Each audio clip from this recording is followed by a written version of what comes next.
భోగాపురం విమానాశ్రయంలో ఈ నెల 17 నుంచి పూర్తి స్థాయిలో వాణిజ్య విమాన సర్వీసులు ప్రారంభం కానున్న వేళ ఆ ప్రాంతం ఆతిథ్య రంగానికి స్వాగతం పలుకుతోంది.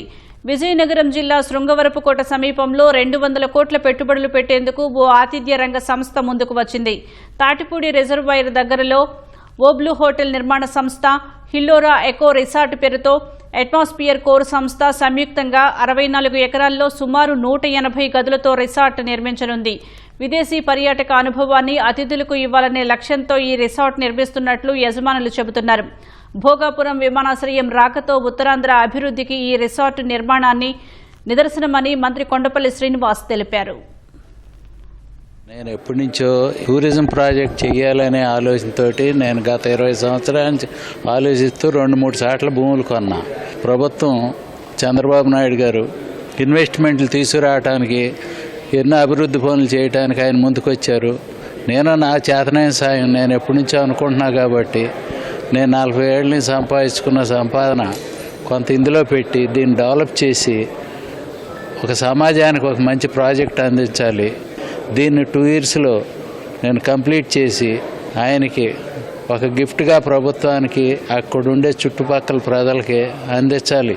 ఆ చుట్టుపక్కల వాళ్ళందరూ బతకటానికి మార్గం చక్కటి అవకాశం కల్పించాలనేది నా ఆకాంక్ష. భోగాపురం ఎయిర్పోర్ట్ ఓపెన్ అయిన తర్వాత ఆ ఎయిర్పోర్ట్ని చూసి దాని దగ్గరలో అద్భుతమైన అవకాశాలు వస్తాయనే ఆలోచనతో మా సొంత ల్యాండ్లోనే టూరిజం ప్రాజెక్టులో పెట్టి ఈ 70 ఎకరాల్లో దగ్గర 180 విల్లాసు, దాంతోపాటు వాటర్ బాడీస్, అలాగే అక్కడ రకరకాల రిక్రియేషనల్ యాక్టివిటీస్ కూడా ప్రపంచవ్యాప్తంగా ఎంతోమంది వచ్చి హ్యాపీగా అక్కడ సాధతీరే విధంగా ఈ రిసార్ట్ని తీర్చిదిద్దడానికి అట్మాస్ఫియర్ కంపెనీతో MOU జరిగిందండి.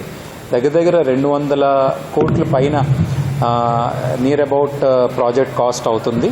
ఇది కేవలం 2.5 సంవత్సరాల్లోనే మనం కంప్లీట్ చేసి ఆంధ్రప్రదేశ్లోనే one of the best and finest resort కింద ఇవ్వటానికి మేమందరం కూడా ముందుకొచ్చాం.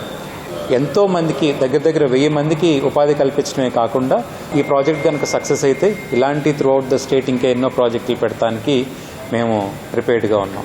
ఈ ప్రాజెక్ట్ వల్ల కనీసం 1000 మందికి ఎంప్లాయ్మెంట్ జరుగుతుంది. ఇప్పటికే మనకు తెలుసు చాలా రిసార్ట్స్ ఈరోజు బీచ్ పక్కన కట్టడం జరిగింది. మనం చూసుకుంటే చాలా హోటల్స్ రావడం జరుగుతుంది. మరి ఇప్పుడు వరల్డ్ క్లాస్ రిసార్ట్ మన ప్రాంతానికి రావడం, ఇక్కడ టూరిజం ప్రోత్సాహం చేయడం, ఒక వీకెండ్ హాలిడే ఇక్కడ చేసుకోవడానికి ఒక మంచి ప్లాట్ఫామ్ క్రియేట్ చేయడం, ఖచ్చితంగా ఇది ఉత్తరాంధ్రకు ఒక మంచి ప్రాజెక్టు అనే విషయాన్ని తెలియజేసుకుంటున్నాం.